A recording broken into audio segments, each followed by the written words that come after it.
Hi guys, and welcome to your daily tarot reading for Monday the 1st of June. Thanks for joining me. I'm using the Tarot Grand Looks for today's reading.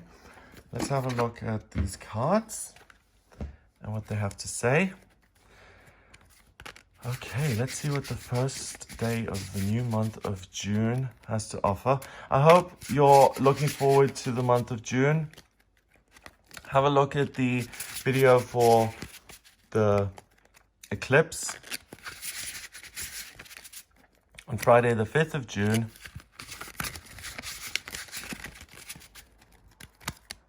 And I will be bringing out the monthly horoscopes for June soon as well, so keep an eye out for those. Let's see what Monday the 1st has to offer. So we have the Seven of Swords. Then we have the Queen of Cups, lovely. And we've got the Lovers. That's lovely. Okay. So the Seven of Swords is a thief. And you can be a thief in many ways. If you whine someone's ear off for 3 hours, you've stolen 3 hours of their life that they're never going to get back. If you go behind someone's back and you marry off your daughter, you've stolen her chance for a relationship and for her own feelings, and you've robbed her of freedom. So your decisions today, the things that you feel strongly about, that are yours, that can have a huge impact on other people. And it can have your actions can have very severe and real consequences, particularly when it involves making any big decisions about where you work, where you live, who you work with. So a lot of people will find that they overstep the mark in their work, that suddenly things become very tense at work and they have to be careful. The Queen of Cups is the next card. So in the sense of having to be careful at work, yeah, when you've got the Seven of Swords, you've got a thought thief, okay? You've got someone who's going to take one of your ideas and clash with them, or he's going to take something from you, or bring information or circumstances that you're then going to have to fight against. So the Seven of Swords means that there is the potential for conflict, and the conflict stems from your faulty beliefs and ideas. The next card is the Queen of Cups. The Queen of Cups negates this card because the Queen of Cups is nice. The Queen of Cups takes care of everybody. She loves, she's a Reiki healer, she's a spiritual healer, she's a medium, she's a psychic, she's the ultimate mother.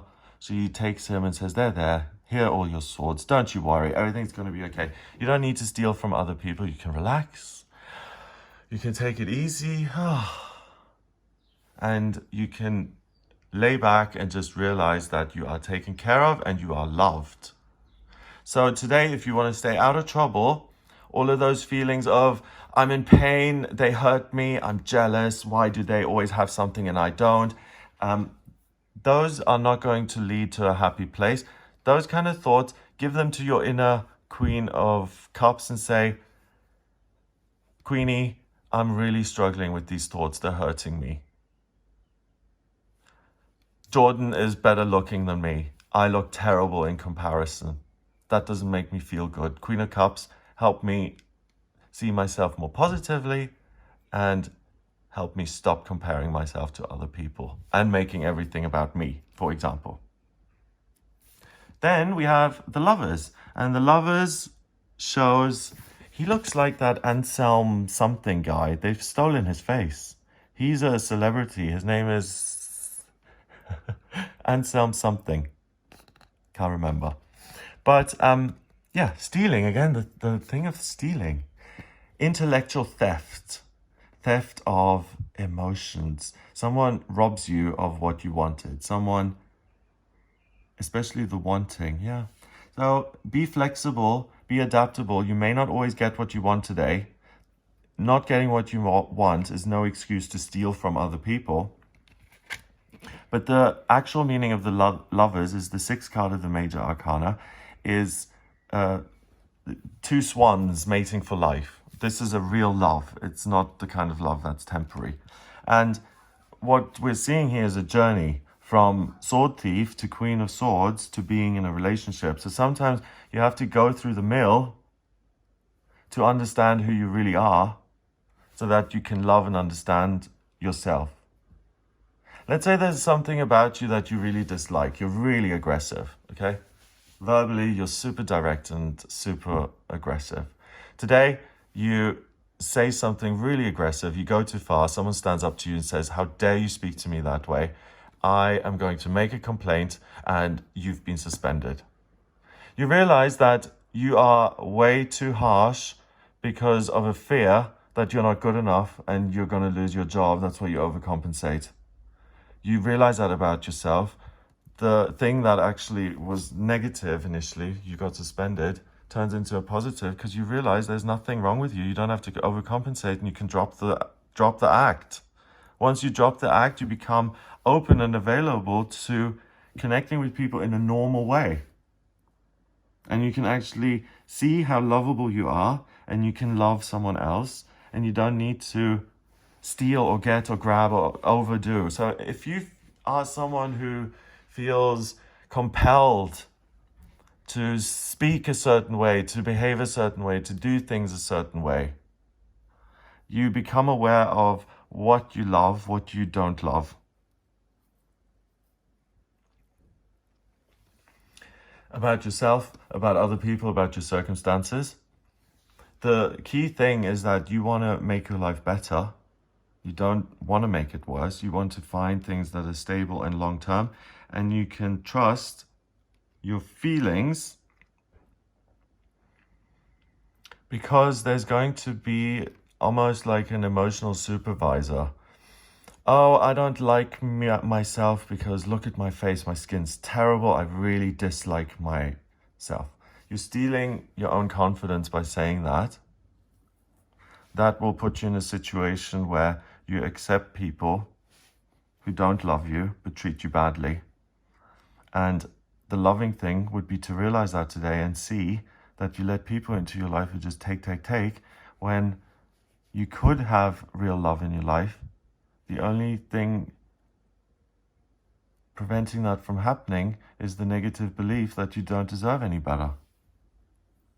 So your inner Queen of Cups, she rises out of all the worry, the anxiety, the inability to articulate and understand certain things.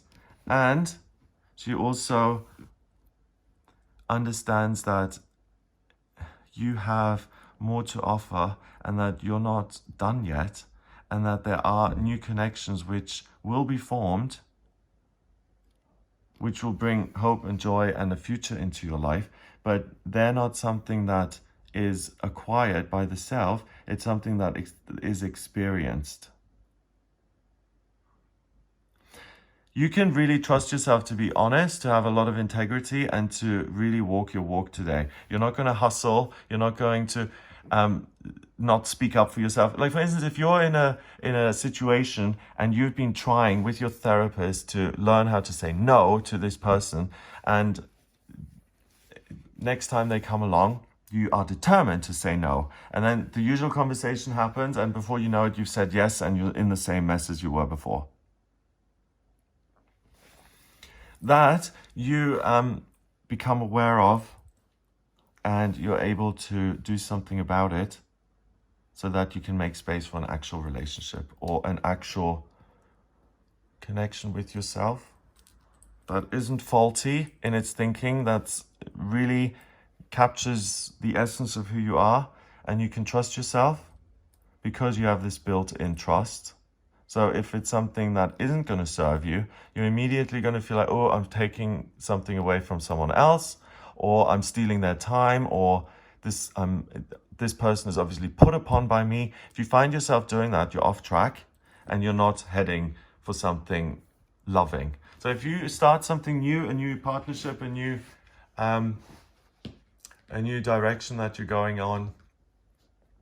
And it immediately starts with feelings of, this is iffy and I'm having to be too direct or too something. It's going to remain that way for the rest of the day.